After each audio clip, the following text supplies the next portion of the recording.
In a world filled with noise, competition, and personal ambition, the quiet strength of compassion often goes unnoticed. Yet long ago under the Bodhi tree, Siddhartha Gautama, known to us as the Buddha, uncovered a truth deeper than intellect or power. He saw that the true liberation of the heart does not come through conquest or accumulation, but through the simple, profound act of feeling for others. Compassion, he taught, is not weakness. It is the highest form of strength. It is the bridge that connects us to every living being. When the Buddha looked at the world, he did not see enemies or strangers. He saw suffering. And in response, he did not turn away.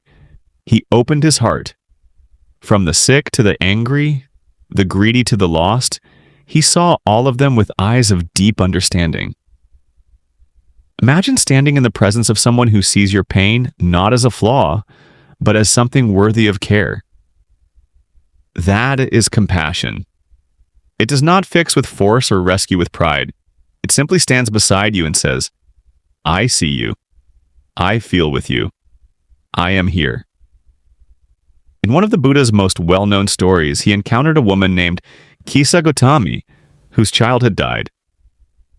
In her grief, she went door to door asking for medicine to bring her child back. Many turned her away until she came to the Buddha. He told her that he could give her what she needed, but only if she could bring him a mustard seed from a household that had not experienced death. Eager, she set off, knocking on doors. But every house she visited shared the same truth.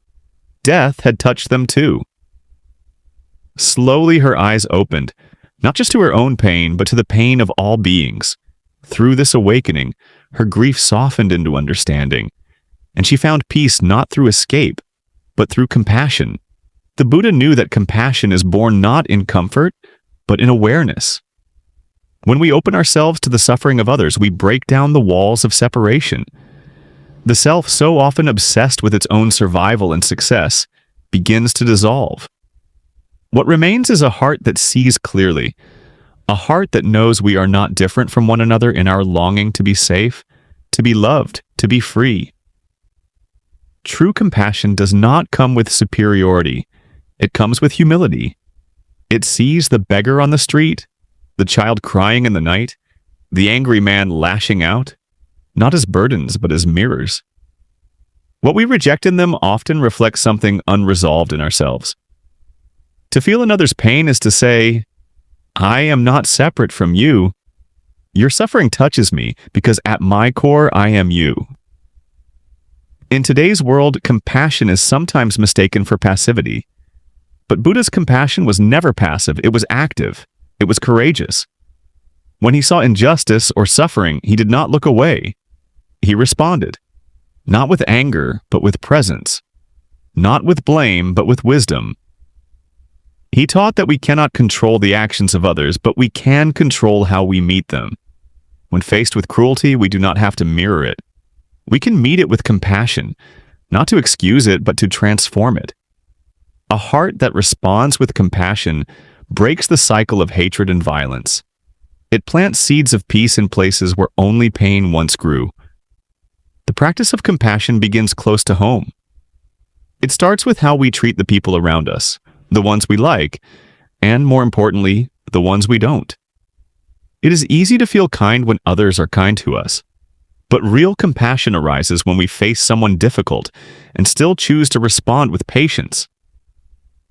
When we meet someone who judges us and we choose not to retaliate. When we see someone in pain and we pause to listen.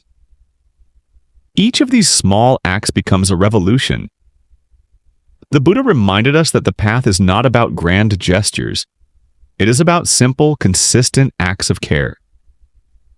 Smiling at a stranger, helping someone who is struggling, choosing silence instead of insult. These moments matter more than we realize. But compassion is not only something we offer others, it must begin within. The Buddha said, "You yourself, as much as anybody in the entire universe, deserve your love and compassion." Many of us carry pain, regret, and self-judgment. We are harsh with our own hearts, expecting perfection, punishing ourselves for mistakes. But without compassion for ourselves, our compassion for others will always be limited. Self-compassion is not self-indulgence. It is the recognition that healing begins when we stop fighting ourselves. When we forgive, not because we excuse, but because we understand. When we stop trying to be someone else and instead learn to care for who we truly are. To live with compassion is not to live without boundaries or to accept harm. The Buddha never taught us to be doormats. True compassion includes wisdom. It knows when to walk away from harm and when to protect oneself or others. But it does not do so with hatred. It does so with clarity. It recognizes that even those who cause pain are trapped in their own suffering. They too were once innocent, shaped by pain and ignorance. This is not to excuse their actions, but to understand their roots. In that understanding, we find the power to respond without becoming what we oppose. There is an ancient story of the Buddha encountering a raging man who insulted him in public. The man spat angry words trying to provoke him, but the Buddha stood calm and unmoved. When asked why he did not react, the Buddha replied, "If someone offers you a gift and you refuse it, to whom does it belong?" In that simple image, he showed the power of compassion, rooted in wisdom. He did not take on the poison of another. He let it pass by, untouched.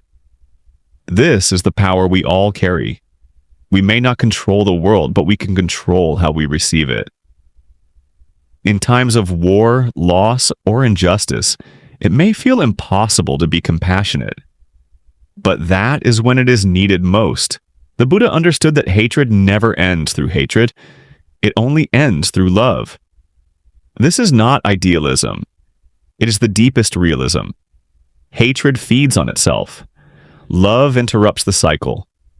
When we see people hurting others, it is because they themselves are hurting. When we respond with compassion, not naively but wisely, we become part of the solution. We heal not only others, but ourselves.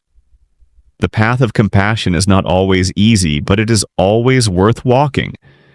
Every time you choose to listen instead of judge, to comfort instead of criticize, to love instead of fear, you align with the deepest truths of life. The Buddha's teachings were not meant for monks alone. They were meant for everyone, for mothers and fathers, workers and students, young and old. Compassion is not a religious act. It is a human one. It is how we remember who we are beneath all the roles and masks. So today, if you find yourself overwhelmed by the suffering in the world, remember, you do not have to fix it all. You only have to bring compassion to the part of the world you touch. When you hold a friend in pain, forgive an enemy, or speak kindly to yourself, you are living the Dhamma. The world may never know your name, but someone's life may change because of your compassion. That, the Buddha would say, is more than enough. Let compassion not be a rare event in your life. Let it become the way you walk, the way you breathe, the way you live. Because in the end, the heart that feels for others is the heart that is truly free.